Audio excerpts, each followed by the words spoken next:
So the surgeries where surgeon should join the hands with robot.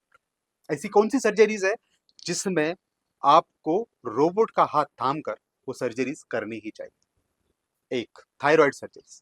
Thyroid surgery इसलिए क्योंकि नेक में scar आता है और कोई नहीं चाहता कि उसके नेक में स्कार आए, इसीलिए थायराइड सर्जरी में आप रोबोट से सर्जरी करनी चाहिए ताकि स्कार नहीं आएगा, पेन कम होगा, आपकी हॉस्पिटल की रिकवरी जो है वो फास्ट होगी।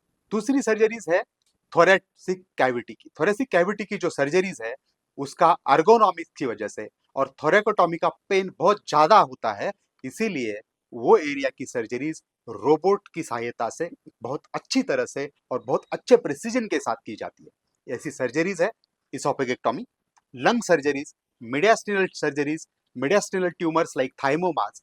ये सर्जरीज रोबोट की सहायता से बहुत अच्छी तरह से की जाती है और उसमें पेन बहुत कम होता है। आप थोरेकोटॉमी का पेन जो कि 2-2 साल तक रहता है उसको आसानी से टाल सकते हैं। तीसरी सर्जरीज है pelvic surgeries. Pelvic surgeries like prostate cancer, prostatectomies, rectal cancer के एंटी रिसेक्शन और एपीआर जैसी सर्जरीज या हिस्टेक्टॉमी जैसी सर्जरीज रोबोट के साथ करेंगे तो यानी कि पेल्विक का जो पार्ट है वो जो बहुत नैरो एरिया है, वो नैरो एरिया में जाके वहां के स्ट्रक्चर से सभी स्ट्रक्चर को बचाकर कैंसर को निकालना रोबोट की सहायता से आसान होता है।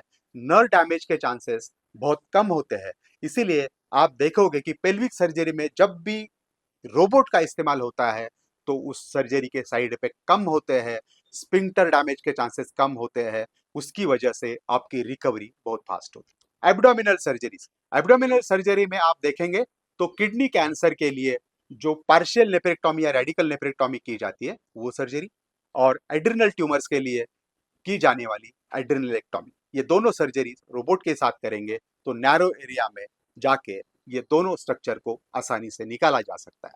और स्टमक के कैंसर, हेमिकोलेक्टॉमीज, ये सर्जरी भी रोबोट की सहायता से करते हैं क्योंकि स्टमक कैंसर में स्टमक का जो पार्ट है वो पार्ट डायफ्राम के एरिया में है जो कि नैरो एरिया है, वहां पे बहुत सारी ब्लड वेसल्स होती है, वहां का लिम्फ नोड डिसेक्शन भी रोबोट के साथ करना बहुत आसान होता है और ये सर्जरी के बाद रिकवरी टाइम बहुत कम होता है, ब्लड लॉस भी कम होता है। इसीलिए ये जो सर्जरीज है ये सारी सर्जरीज में रोबोट का इस्तेमाल करना चाहिए।